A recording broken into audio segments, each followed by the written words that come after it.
To learn more about what you've seen on this nature program, visit pbs.org.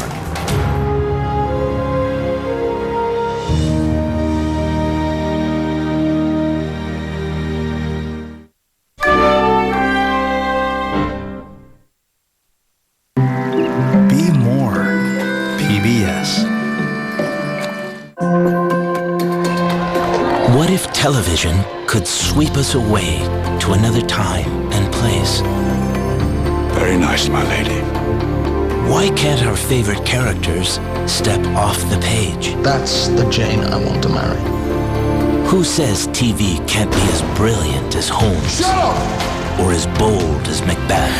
Thou shalt be king. And what if television could take us from the Gilded Age to the Great War? Hold the line! From the heat of the chase to the heart of a queen. No one tells stories like PBS. Tales as timeless as the classics that inspired them. Please, sir. Give to your PBS station and help bring stories like these to life, now and for generations to come. PBS SoCal supporters include the following. Visit Bowers Museum for the exclusive exhibition, Gods and Gifts, Vatican Ethnological Collection. Journey to the Vatican in this presentation of spiritual and priceless pieces gifted to the popes from all of Earth's populated continents, illustrating centuries of artistic and cultural achievement, including objects from Africa, China, Korea, Mexico, Tibet, Vietnam, the South Pacific, and beyond. Gods and Gifts, Vatican Exhibition, a limited engagement. More at bowers.org. Tonight, enjoy the best of public television here on PBS SoCal. Superstorm Sandy. Are lethal storms becoming more frequent, more destructive, even more deadly? Can we engineer our way to safety if Sandy is a sign of things to come? Inside the megastorm. Coming up next on PBS SoCal. The issue of mental health and mental illness is not just about, quote, those people. It's about all of us. It's just getting past that feeling that you have about when you hear this person has a mental illness. Life goes on after mental illness. In fact, it can even be better. Meeting people who have a mental illness and having positive interactions with people who have a mental illness can help reduce stigma. See the whole story at eachmindmatters.org.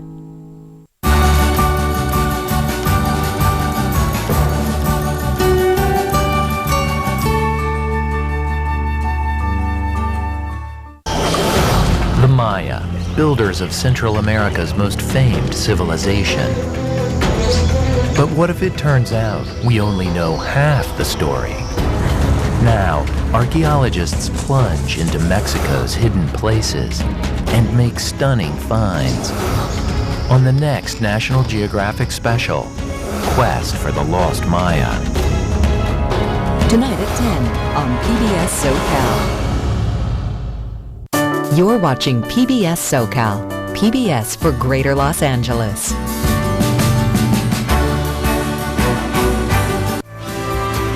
PBS SoCal supporters include the following. Funding for this program is provided by Direct Holdings Americas Inc., exclusive marketer of Time Life presents The Carol Burnett Show, Carol's Favorites. All the classic characters. Carol's favorite sketches. I saw it in the window and I just couldn't resist it. And more. We used to have a pool. How many seconds into the sketch will Harvey lose it? Yeah, I'll be right with you. DHAI celebrates Time Life's The Carol Burnett Show, Carol's Favorites. Stem cells are showing great promise for the treatment of disease and injury. At UC Irvine, innovations in stem cell research are rapidly moving potential therapies from the lab to the patient. Anatomy of a catastrophe. Mayor of the city of New York has ordered a mandatory evacuation. Superstorm Sandy slams the Northeast.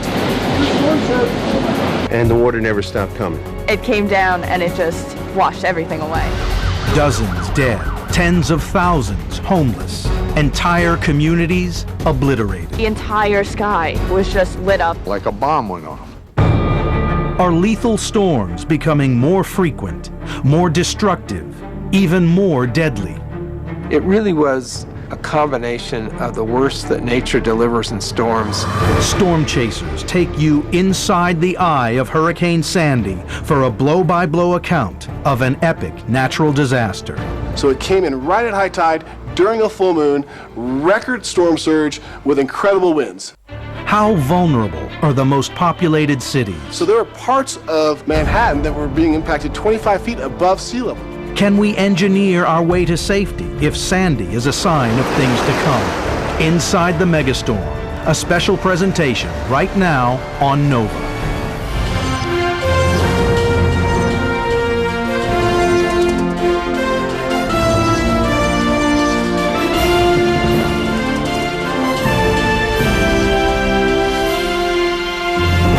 Major funding for NOVA is provided by the following. The Boeing Company, the David H. Koch Fund for Science, supporting NOVA and promoting public understanding of science. And by the Corporation for Public Broadcasting, and by contributions to your PBS station from viewers like you. Thank you. Additional funding is provided by Millicent Bell through the Millicent and Eugene Bell Foundation. In the warm waters of the Caribbean, a tropical storm is forming. One that is about to write its way into the history books. It's the 18th storm of the Atlantic season. The National Weather Service assigns a name from near the bottom of this year's predetermined list. An innocent-sounding label for what will soon become, against all odds, a devastating megastorm. Sandy. Let's start. It's October 22nd, 2012. Storm Sandy. Al, good morning. That's right. All eyes right now in the Caribbean, Matt. Sandy is 120 miles. It's 120 miles south of Kingston, Jamaica. 70-mile-per-hour winds. Just not quite a hurricane yet. Tropical storms are a fact of life in the Caribbean, but only about half strengthen into hurricanes. Hurricanes are systems that are born in the tropics, and they need to have 26 degrees Celsius, approximately 80 degrees Fahrenheit water to get the systems going. They actually act as a heat engine. They take the warm water and rise it up as water vapor, and as that water vapor condenses, it releases latent heat into the atmosphere, and that's where the wind energy is coming from. Only 1 in 20 Atlantic hurricanes ever strikes the East Coast. Odds are that Sandy will do what virtually all of these hurricanes do. Head into the Gulf of Mexico like Katrina, or blow into the cold Atlantic and fade harmlessly away. But then a startling prediction from 4,000 miles away upends all expectations. A day even before Sandy has been named, the supercomputers at a European weather center predict that she will not follow the normal course. Conventional wisdom said that Sandy would move towards the north because it was in the Caribbean, and then towards the northeast, and then it would die and not affect land.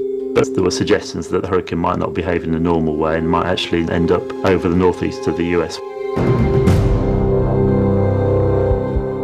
Worse than that, the model goes on to predict that once Sandy reaches the northeast, it will make a sudden, improbable left turn, sending it straight into the heart of the Jersey Shore and New York City.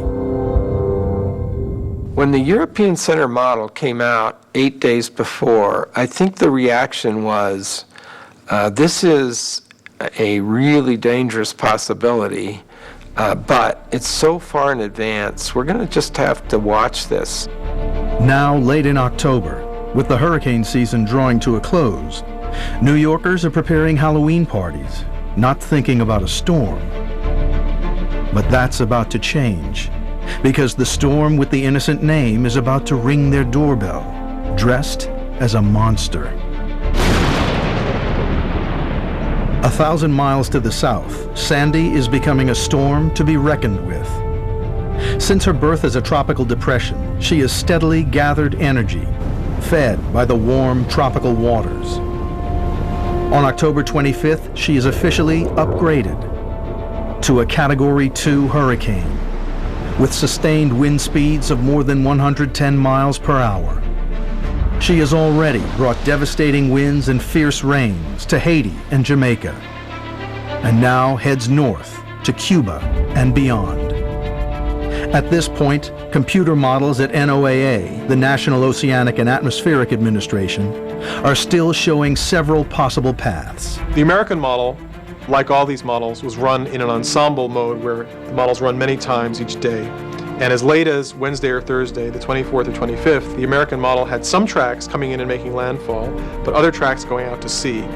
And by about Thursday or Friday, the American model started to agree more with the European models, and we became quite confident that Sandy would make the left turn and come into the mid-Atlantic region. Now, all the models are converging, forecasting that Sandy will swing sharply around from its northeast track and crash into New York and New Jersey and much of the East Coast. Parts of the coastlines of New York and New Jersey are only a few feet above sea level. Strong winds could push the ocean right onto the land, causing extensive flooding. It was quite clear that there was a possibility of a very high storm surge and that it could be a catastrophic event.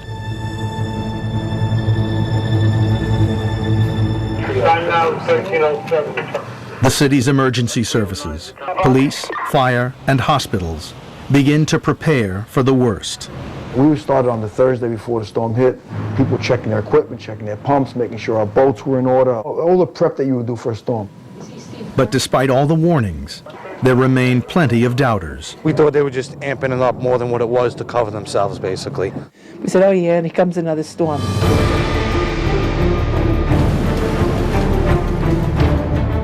Sandy heads north out of the Caribbean, leaving more than 70 dead and dozens missing. It is a massive system, sending tropical storm force winds across an area nearly 600 miles wide. Now, the first of many unusual meteorological conditions begin to affect the storm's path. There's a high-pressure system that kind of lives over Bermuda. It's called the Bermuda High. And generally speaking, Atlantic systems will kind of come along the bottom side of that high and then kind of curve around it and move its way back out into the eastern Atlantic. But this time, there's no Bermudan high to steer Sandy away from land, so the storm heads to the northeast, parallel to the eastern seaboard. Though most of the ocean gets colder, Sandy feeds off a ribbon of warm water that keeps it alive, the Gulf Stream, a circulating current that pumps warm water from the Gulf of Mexico up and across the Atlantic. And right now, the surface waters are even warmer than usual. Parts of the North Atlantic were 5 degrees warmer than normal. And you could see as you watched those satellite images, as Sandy passed over that unusually warm water, it increased in strength. You could see new convection, new thunderstorms forming. Though Sandy is still more than 200 miles off the U.S. coast, storm force waves and winds have been pounding Florida and North Carolina, knocking out highways. At 5 a.m. on Sunday, NOAA meteorologist Dr. Alexander Sandy McDonald flies NOAA's P-3 Orion right into the heart of the hurricane in order to get a first-hand look at the anatomy of the growing storm. We take a lot of measurements that allow us to determine what the hurricane is going to do. Is it going to intensify? Where is it going to go? When the answers start to emerge, the news is not good. Sandy is undergoing a dangerous transformation. Sandy is rolling up the eastern seaboard, feeding off of the Gulf Stream waters. As we roll into the 28th of October, Sandy is starting to expand and lose its tropical characteristics. As they move north into cooler waters, most hurricanes begin to fade. But since these waters are warmer than normal, Sandy doesn't flag. Even worse, flying through the heart of the hurricane, Dr. McDonald sees something shocking. Sandy is actually growing in size with the help of a second storm. It had been a fairly normal Category 1 hurricane, but as it came north, there was what we call a nor'easter. The nor'easter is a winter storm that has been developing inland, parallel to Sandy's track north. A nor'easter can be 500 or 700 miles across. From his vantage point inside the hurricane, Dr. McDonald can see the two storms morphing into a hybrid, a superstorm. It had the big size, the huge rains, and right in the center of it, it had those super strong winds and super low pressure. It really was a combination of the worst that nature delivers in storms, two put together.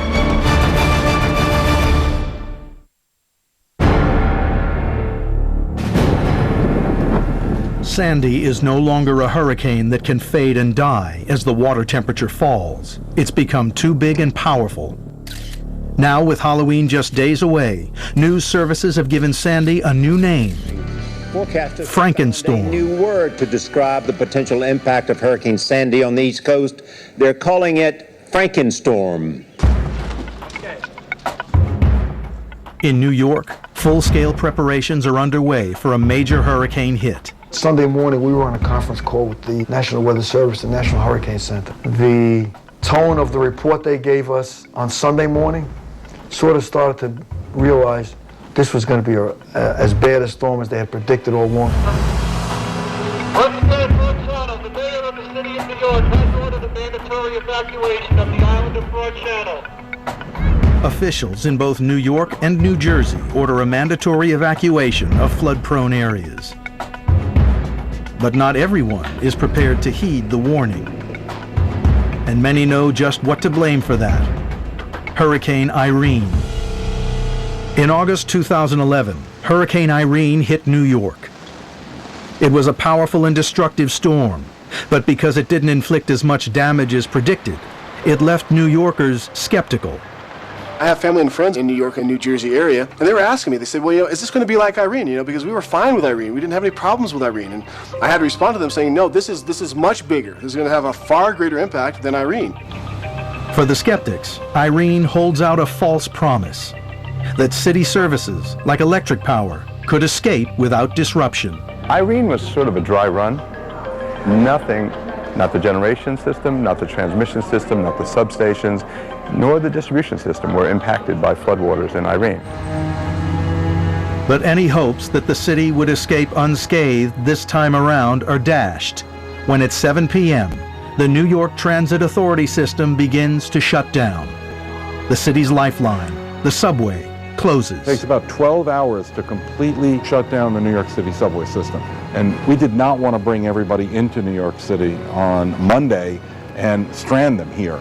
So that's why we proposed the beginning of the shutdown of the subway system on Sunday night at 7 o'clock, and all of our assets were tied up and locked up by 3 a.m. Monday morning.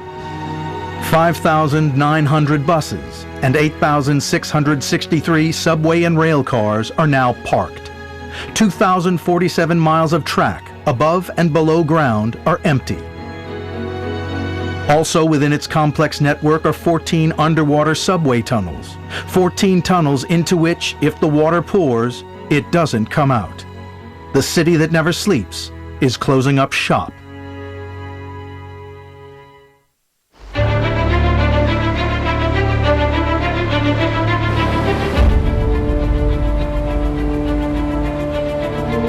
Sandy is now 425 miles from New York.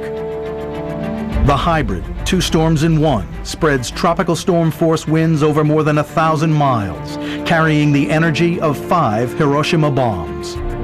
Still traveling parallel to the coast, it runs headlong into the most significant event in its 7-day life, a massive system of high pressure looming over the Atlantic. A so-called blocking high or high pressure system was forming out in the Atlantic around the southern end of Greenland. And those blocking highs prevent storms from making their way out to sea. But Sandy does not simply grind to a halt. High in the atmosphere are fast-moving winds, collectively called the jet stream, normally traveling west to east.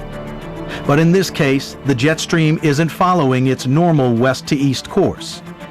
Disrupted by the high pressure system to the north and the winter storm, part of the jet stream turns back toward the west. Most storms, as they get about as far north as New Jersey, especially this late in the hurricane season, are picked up by the jet stream and moved to the east. This storm, it became more and more clear, was going to take that turn to the west that would bring millions of people into harm's way.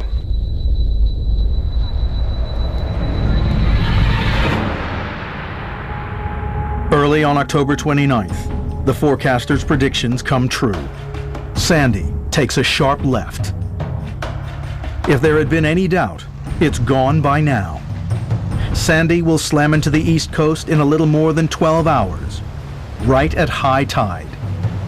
The worst possible timing. At that point, my scientific fascination started to mix with actual fear for the fate of the city and the surrounding areas. We were certainly in a heightened state of awareness. We had our emergency response center running, made sure that all the floodgates in our generating stations and substations were prepared. I would say anxious would probably be a good description of the mood in here. Air traffic in and out of New York and New Jersey is grounded. Both states are now being battered by winds of 75 miles per hour. The New York Stock Exchange closes for the first time since 9/11. Even though the eye of the storm is still 260 miles from Atlantic City, 310 miles from New York, the Battery Promenade in Lower Manhattan is already underwater. The sea level is already 3 or 4 feet above normal. Monday morning, a full 10 or 12 hours before the storm was forecast to make landfall, you were already seeing record high flooding levels throughout the New York City region. It's the beginning of the powerful storm surge, driven by the unrelenting winds. As the wind pushes on the water, if it pushes it towards the shore, then when the water gets close to the coast, where the bottom is shallow, the water level gets raised. And that's the storm surge. And that comes on top of whatever the tide is. The worry is that if Sandy strikes at high tide, the resulting storm surge will overwhelm the city, particularly Lower Manhattan, parts of which are less than 10 feet above sea level, and do the same to a vast expanse of the New Jersey shore. At around 11 a.m., veteran storm chaser Scott McPartland heads towards the Bronx. Back up a bit? Yeah, well, I want to go to one of these side streets. We should go to another vantage point. Like, try to get down. And shoot this way. Yeah. Well, we first left the house about 11 o'clock in the morning on Monday, the day of the storm, and we traveled right up to Whitestone, Queens, right at the foot of the Bronx-Whitestone Bridge. When we got there, the water was already pouring over the seawall. It was inundating neighborhoods. It was already in people's backyards, already in people's homes at this point. When I saw this taking place, and it was still so early in the day, and we knew that the worst of the storm was still many hours away, that's when it really started to set in that this storm was really going to be as bad as everybody said it was going to be. Exactly as predicted. As Sandy gets closer to land, it absorbs energy from the high-altitude wind of the jet stream.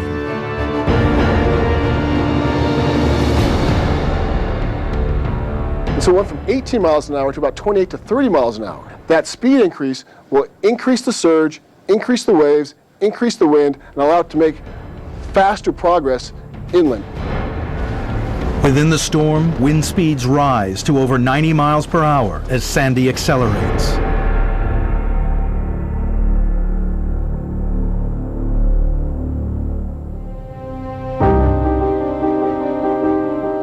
The monster drives a surge of water toward the New Jersey shore and the 5 boroughs of New York City.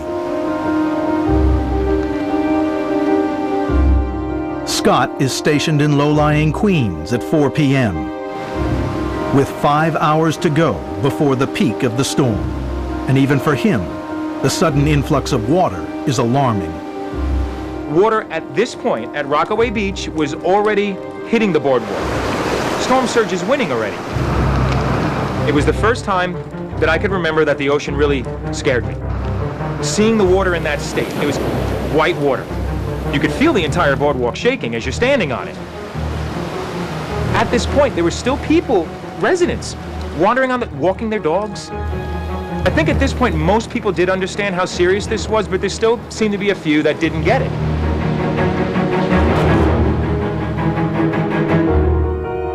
Rockaway, a low-lying area at the south end of Queens, is within the evacuation zone. In late afternoon, things begin to go wrong for residents like Shatisha Hayward. The lights start to flicker on and off. Then they went off. They came back on, then they went off again. They came back on, and then around 5:30, they were completely out, and it was dark. Her 6 children are frightened. Because it was just like, Mom, the lights went off, turn the lights back on. And I'm like, I can't turn the lights back on. Near Rockaway Beach is the Breezy Point neighborhood, perched on a narrow spit of land. The local volunteer fire crew has spent several days preparing to protect those who would not or could not leave. We had purchased food, sleeping gear. Our plan was to hunker down here and shelter in place and make sure the trucks, batteries, the water, gas, everything was at prime. But despite their best efforts, Breezy Point is about to become one of the worst hit casualties of Sandy's fury when the storm surge submerges the entire town. There it is. Huge storm surge. Line. Hey, here we go. Oh my gosh, here it comes, Jeremy. 6 inches, a foot of water. At 5:30, the tidal surge came, and that was 2.5, 3 hours before moon high tide, and the water never stopped coming. When I tell you the storm hit, like, as like a bolt of lightning, it came down and it just washed everything away.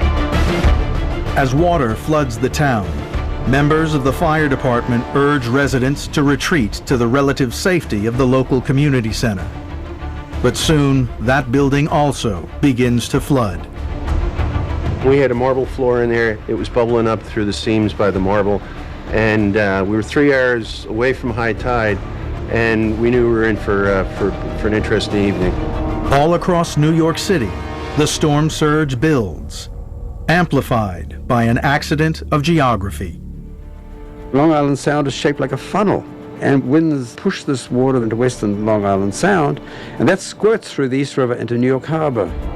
The narrow waterway concentrates the waves that pound not only Queens, but the harbor, and especially Staten Island.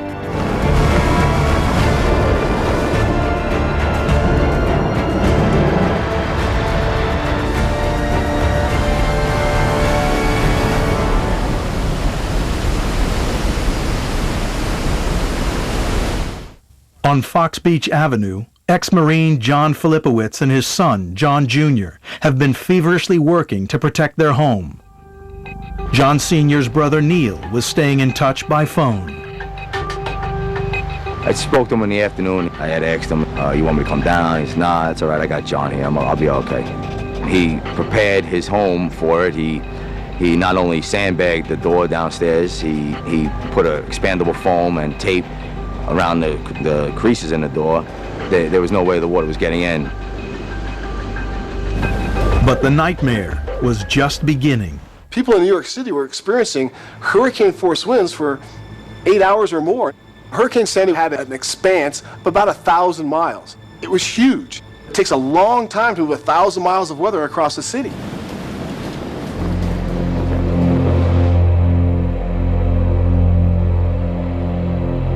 On the Rockaways, the surge inundates the streets. Got darker, the water started to rise, and my 14-year-old son, he came and he said, Mom, the water is over Dad's car. So I'm like, no, the water can't be over Dad's car.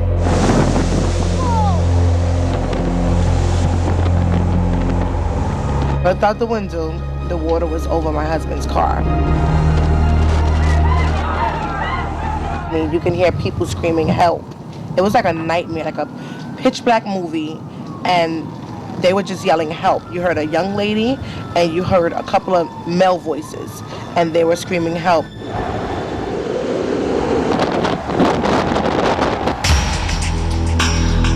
With people struggling in the dark, power company technicians who have been anxiously monitoring their systems suddenly find the entire grid in peril. Around 7 or 8 o'clock, we got the word that they're being overcome and that the water was getting into the underground system. Most of Manhattan's transmission lines and many circuit breakers are located below ground. Salt water and electricity are a dangerous mix. In order to prevent electrical fires, Con Ed makes a brutally tough call. The power company pulls the plug, plunging much of Lower Manhattan, including Wall Street, into darkness.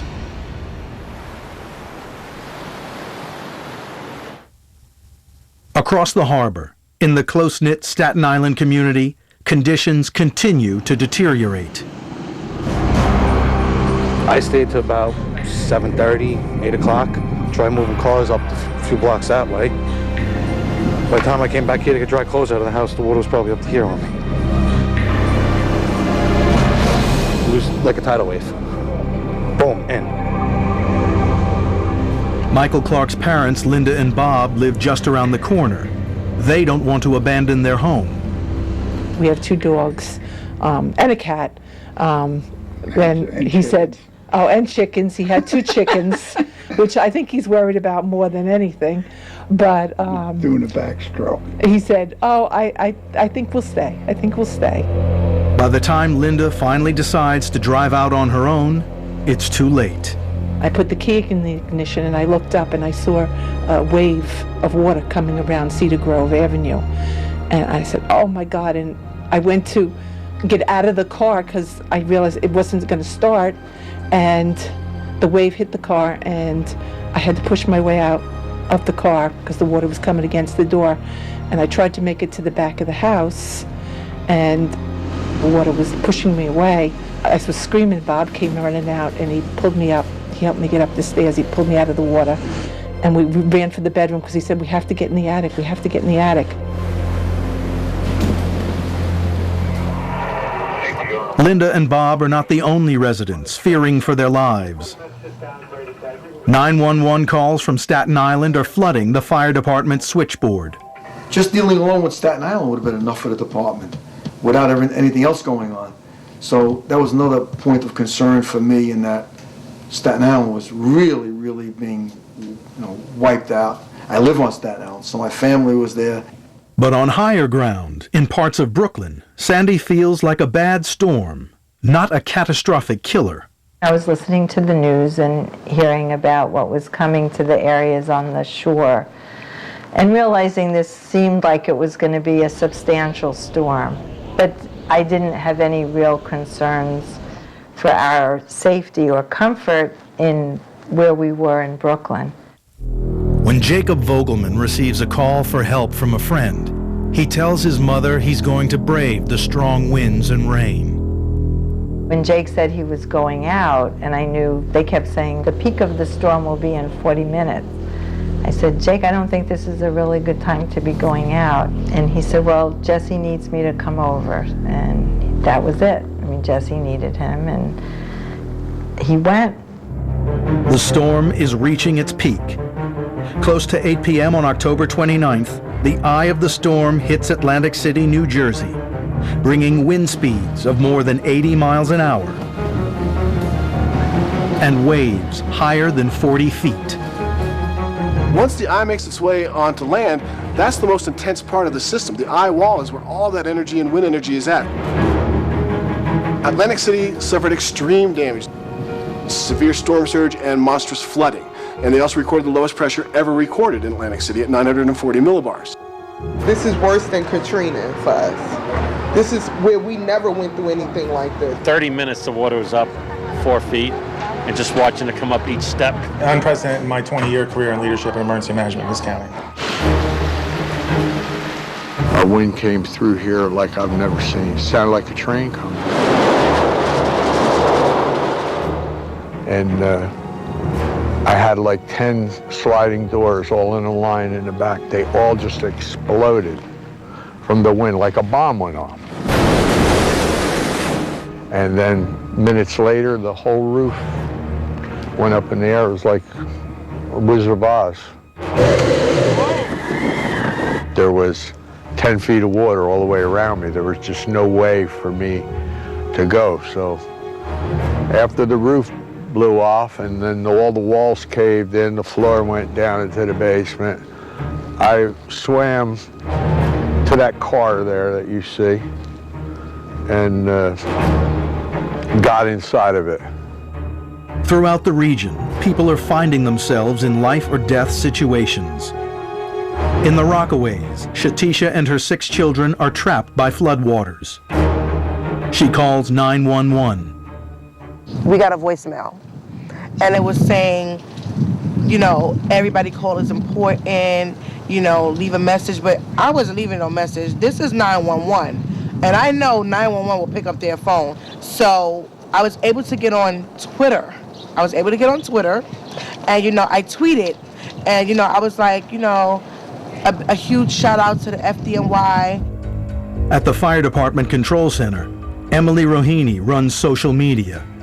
I was prepared to be tweeting out safety information, and I started getting a lot of tweets from people who said they did not have phone service, that they would try calling 911 and they'd have them on there for a second and then it would drop. A lot of them still had some connectivity with their phones to something like Twitter, and so that was just their way of reaching out somehow to get to somebody to help them. Shatisha's desperate tweet appears on Emily's screen. I remember she and her 6 boys were trapped in their house. Floodwaters were rushing in, and she was really panicked. She didn't want to see her children in danger, and I knew I had to do something to help. So I started calling fire department dispatchers to make sure that they had that information. At 8:30 p.m., the Hudson River breaches its banks and inundates the West Side Highway in Manhattan. From there, it floods a critical electrical substation. Salt water hits the cables carrying power to 250,000 New Yorkers. The result is cataclysmic.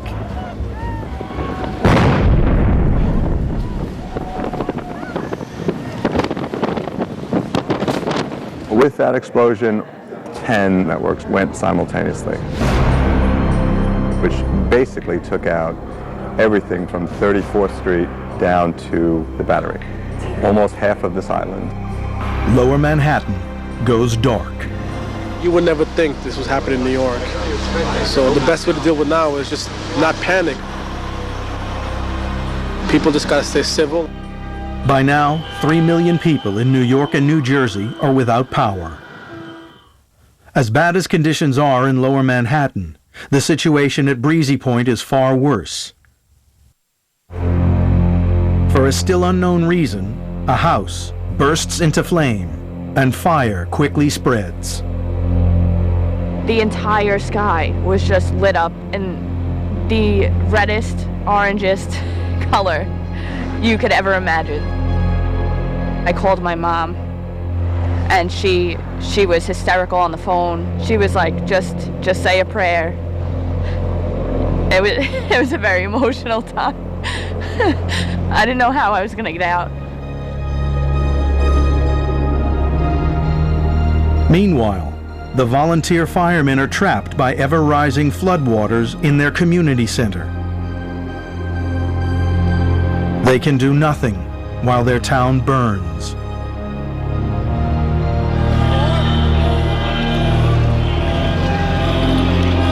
Parts of New York and New Jersey are now under 14 feet of water, or worse.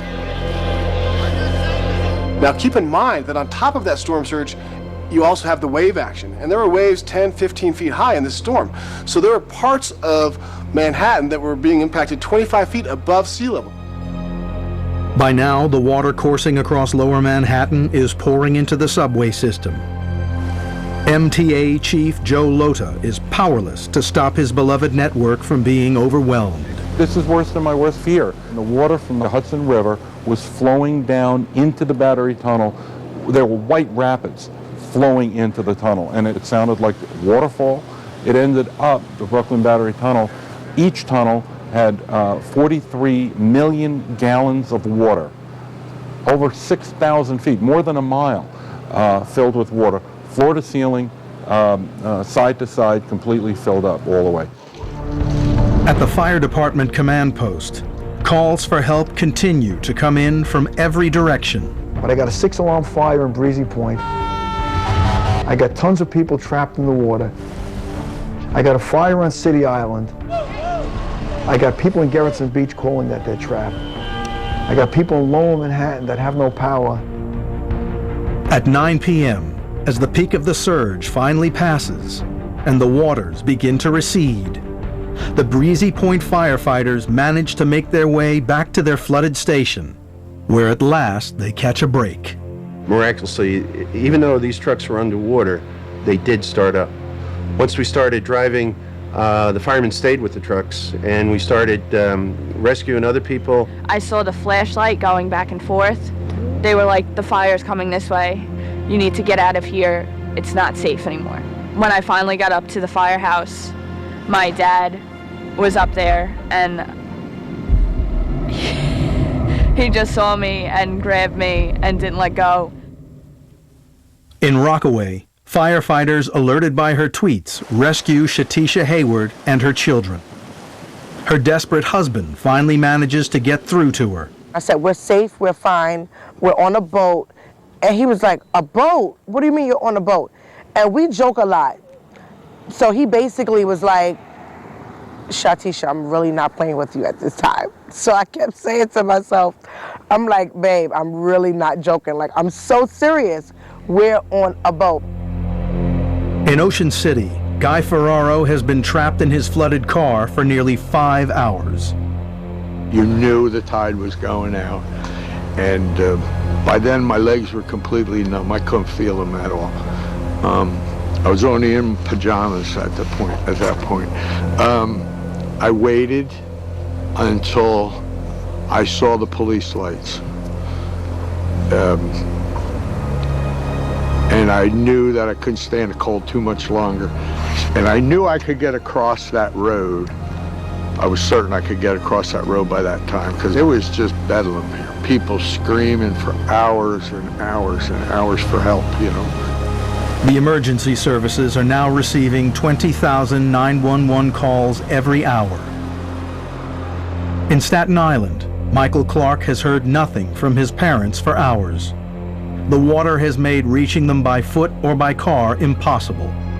Call my friend Brian. I said, Brian, you got a boat, get something, do something, get down here. It was dark, we couldn't see anything. We had one little flashlight, and I kept saying to Bob, Bob, is the water coming up more? Because I was afraid that it was going to come up so high and there was no way out of the attic. But he kept saying, no, Linda, it's not coming up, it's not.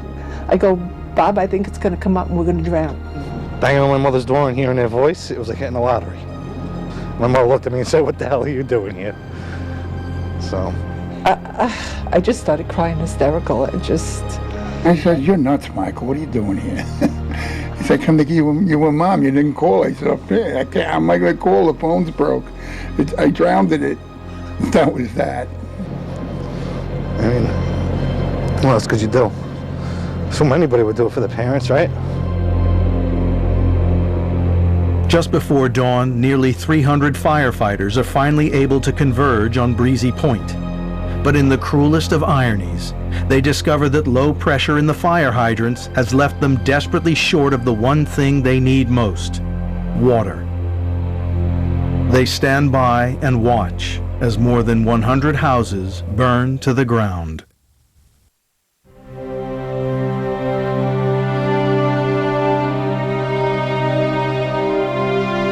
When the sun rises on Tuesday, October 30th, large parts of New Jersey, New York, and Long Island are like war zones, with damage extending up and down the eastern seaboard.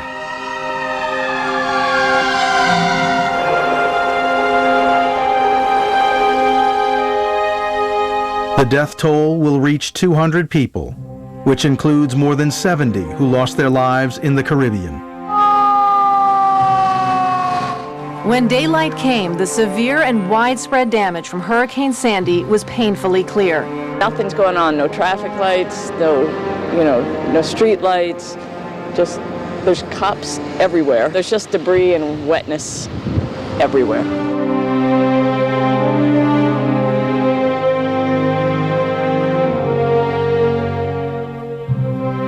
Ships have been tossed onto land, houses driven from their foundations. You can see the foundation right here.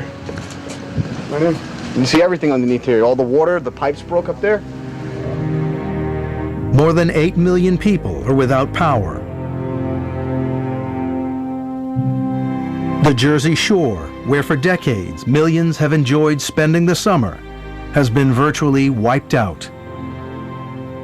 8 counties have already been declared disaster areas. 5,500 residents seek refuge in emergency shelters. On Staten Island, Neil Filipowicz finally makes his way to Fox Beach Avenue. He's been trying unsuccessfully to reach his big brother Flip and nephew John. They had chosen not to evacuate in order to protect their home. When I yelled at him for not calling anybody, let us know that he was okay. You know, I'm like, you know, here we are, everyone's trying to get in touch with him, his phones aren't working, no one's answering, he's going right to voicemail.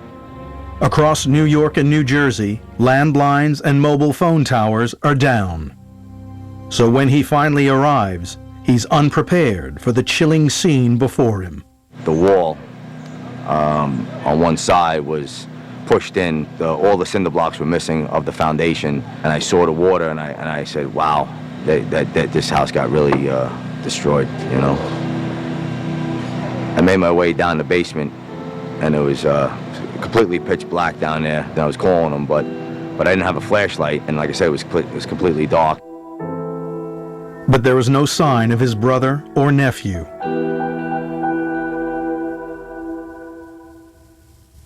In Brooklyn, Marcia Sikowitz had also been searching for hours, trying to reach her son Jake. Jake had never returned from going out to help his friend Jesse. I just started calling his cell phone every 15 minutes, which I knew didn't make a whole lot of sense, but I didn't know what else to do. And finally, a man answered his phone, and I said, "Where's my son?" I thought maybe he had been mugged, or, you know, why was this man answering his phone? I said, "Where's my son?" And he said, "What's your address?" And I said, "Where's my son?" And he said, "This is Detective Simon. Tell me your address. I'm coming over to your apartment." A short time later, 5 officers arrive, bearing the worst possible news. Jake and his best friend Jesse were killed by a falling tree at 7:45 the previous evening. The emergency services were so overwhelmed they hadn't reached their bodies for nearly 12 hours. One of my neighbors said there was a disturbance in the force. You know, the force of goodness of Jake and Jesse. Somehow there was a disturbance, like God looked away for a second and something terrible happened. Neil Filipowicz has still had no luck tracking down his brother and nephew. Neil returns to his brother's damaged home for another look. Like I said, when I came in, I didn't get very far, and I panned from this way here around with a good flashlight that I had, and I went to the left, and I saw on this area right here a hand, and I was praying, please let that be a doll's hand, you know. I reached in my right hand and I pulled up, and I could see my brother's face, and right behind it was my nephew's. And they came up together out of the water, and I seen my brother had his other hand, his right hand, around his back, and my nephew was holding him around the waist with his head buried, like in his chest. And I could only think that they knew they were going to die, and they just grabbed a hold of each other, and, you know, and to say, you know, I got you. John left behind his wife Christine and their 2 surviving children. At Breezy Point, residents estimate more than 100 homes have been consumed by fire. Debris and sand are everywhere, yet incredibly, not a single person has died. Thanks in part to the heroic efforts of the local fire volunteers. Pulling up to the scene on the south edge and seeing the flames just in the sky, and then walking into the fire. That memory will never leave. And seeing my men, you know, just unrestrained and motivated without any fear, and so dedicated to others and not themselves. That's so outstanding. I'm so proud of them. Transportation infrastructure has been crippled. 7 subway tunnels are flooded to the roof.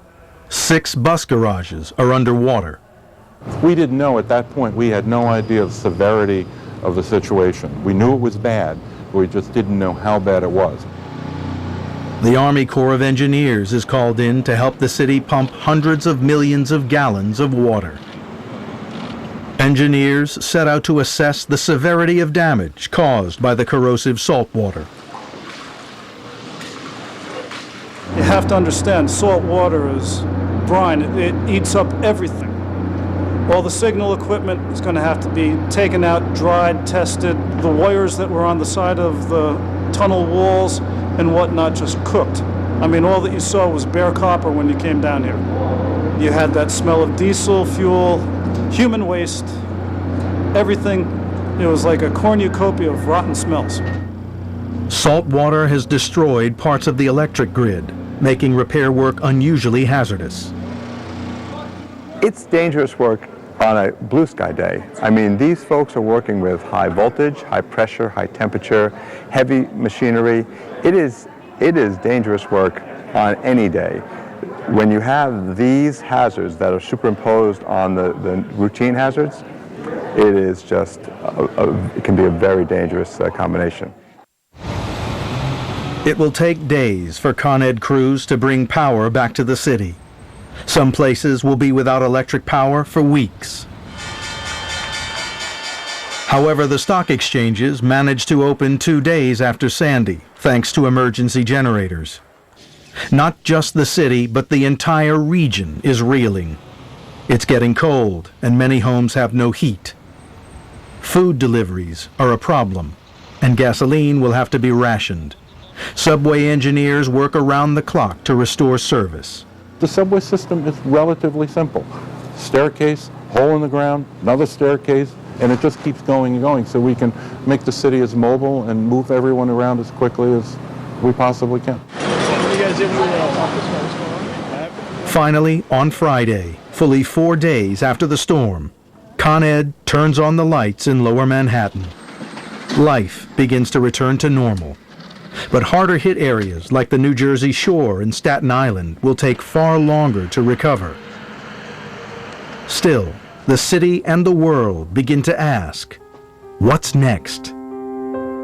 Was this truly a once-in-a-100-year storm, or is it the beginning of things to come? Did global warming influence the path or severity of this nearly unprecedented storm? Experts agree that Sandy followed a highly unusual track. Typically, the powerful jet stream pushes hurricanes eastward and out to sea. But Sandy turned hard left and headed west into the most densely populated region of the continent.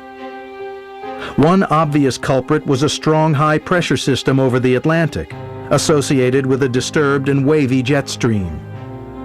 With a wavier jet stream, it's easier for a storm to stagnate or even turn towards the west, towards the coast, which is what happened with Sandy. The shape of the jet stream is influenced by the temperature difference between the warm atmosphere at the Earth's equator and the cold air at the North Pole. But Arctic temperatures have been rising, twice as fast as temperatures over the rest of the globe. And some recent studies have found an association between a wavier jet stream and those rising temperatures. So did a warmer Arctic set the stage for Sandy to turn? Most scientists say it's too soon to know for sure. What we can say, though, is that there's a lot of evidence suggesting that if you remove ice from the Arctic, you see a wavier jet stream of the type that makes it easier for weather systems like Sandy to turn towards the west instead of getting deflected towards the east. Right now, we can't blame Sandy's fateful turn directly on global warming. And neither is it clear whether global warming is affecting the frequency of these destructive storms.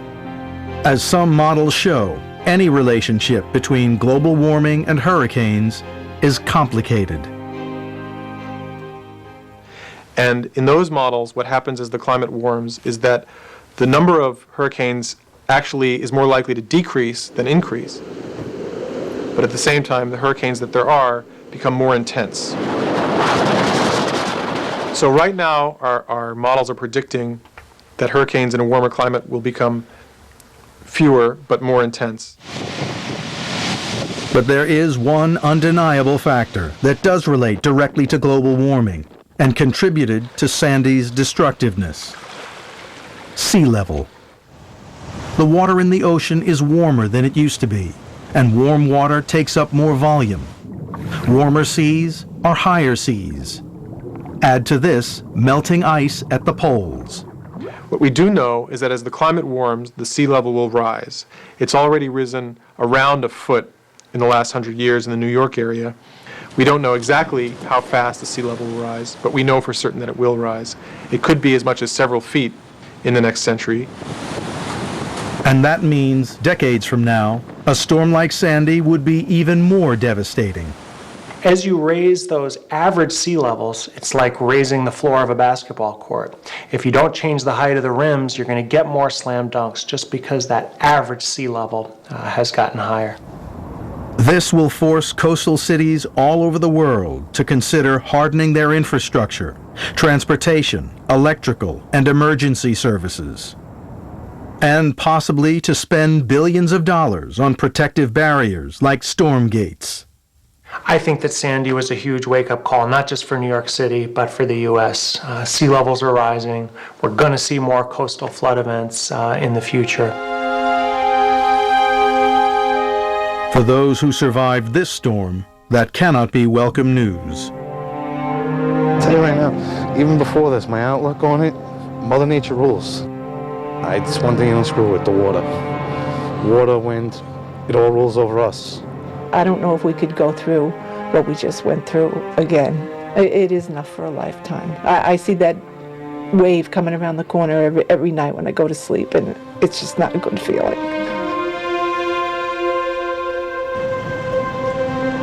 As time passes, hurricane names get reused, except for those whose deadly legacy is carved into the history books. There will never be another hurricane named Sandy.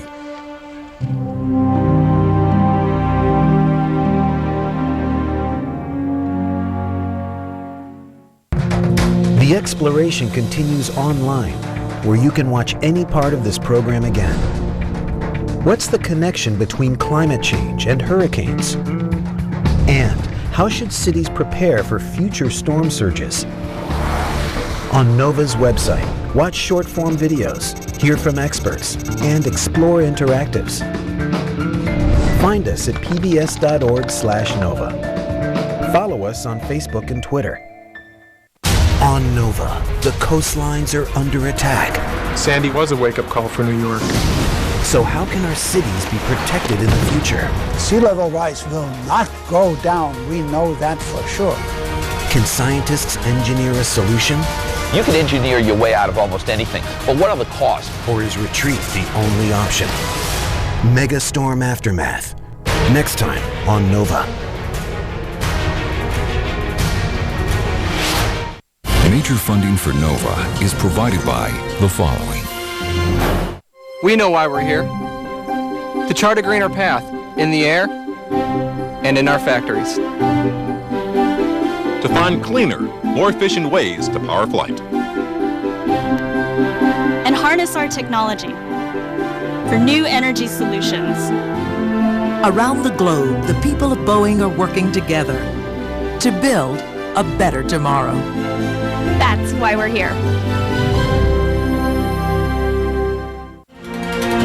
The David H.